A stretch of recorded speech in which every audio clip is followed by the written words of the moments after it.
Hello दोस्तों, नमस्कार। स्वागत है आपका इस वीडियो के अंदर।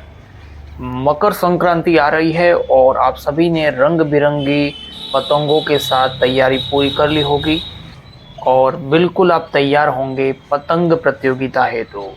पतंग ज़्यादा से ज़्यादा दूसरों की पतंग काटी जाए और अपनी पतंग जो है कम से कम कटे, यही किसी भी पतंगबाज की मकर संक्रांति के अवसर पर हार्दिक इच्छा होती है। लेकिन आपने देखा होगा कि हमारे द्वारा इस पतंगबाजी की वजह से कई बार जो है वो पुलिसकर्मी जो है या जो पक्षी है, पशु है, वो सैकड़ों पक्षी मर जाते हैं, घायल हो जाते हैं। इस प्रकार की कई आम लोगों के भी घायल होने की जो वारदातें घटित होती हैं।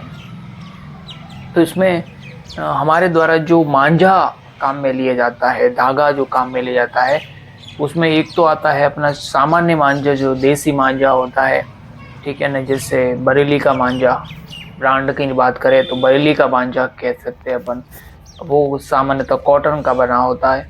और एक आता है चाइनीज़ मांझा, जो कि मजबूत भी होता है, सस्ता भी होता है और उस वजह से इसकी मार्केट में डिमांड ज़्यादा है। जो मांझा होता है वो बहुत ही जानलेवा प्रकृति का होता है।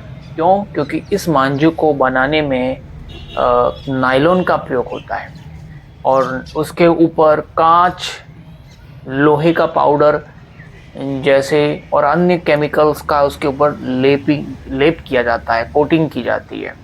इसीलिए ये जो मांझा होता है वो टूटने के बजाय थोड़ा सा फैलता है और काफ़ी मजबूत आता है और इस वजह से इसका प्रचलन बढ़ा है।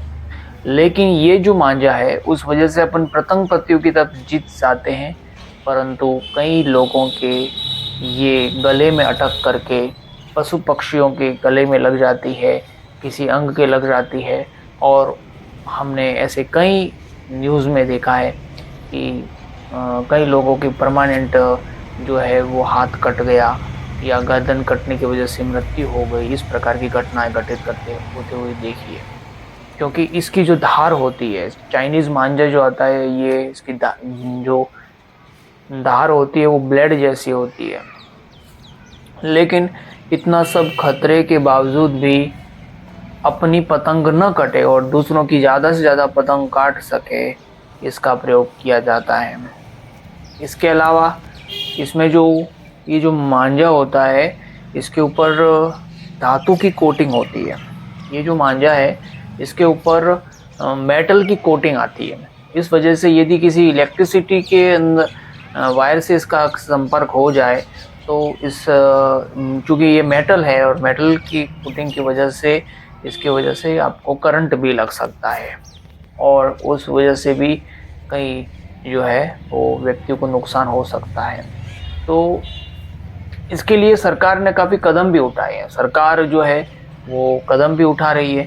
2017 के अंदर जो है वो एनजीटी ने एक नेशनल ग्रीन ट्रिब्यूनल ने एक अधिसूचना जारी की थी और जिसके तहत नायलॉन, प्लास्टिक या अन्य सिंथेटिक धागे से बने हुए जिसके ऊपर कांच या धातु का प्रयोग होता हो, ठीक है ना, कांच का या धातु का प्रयोग होता हो, ऐसे किसी भी प्रकार का मांझा जो है वो बिल्कुल प्रतिबंधित है। और अगर इस प्रकार का धागा प्रयोग में लिया जाता है तो 5 साल की सज़ा भी हो सकती है, जुर्माना भी लगाया जा सकता है।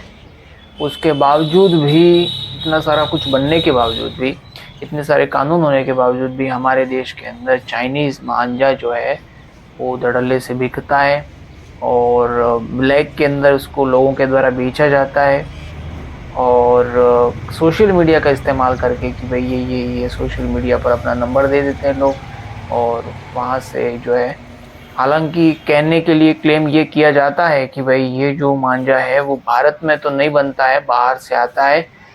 लेकिन कुछ लोगों का ये भी दावा है कि भारत में भी इसकी कई सारी फैक्ट्रियाँ है।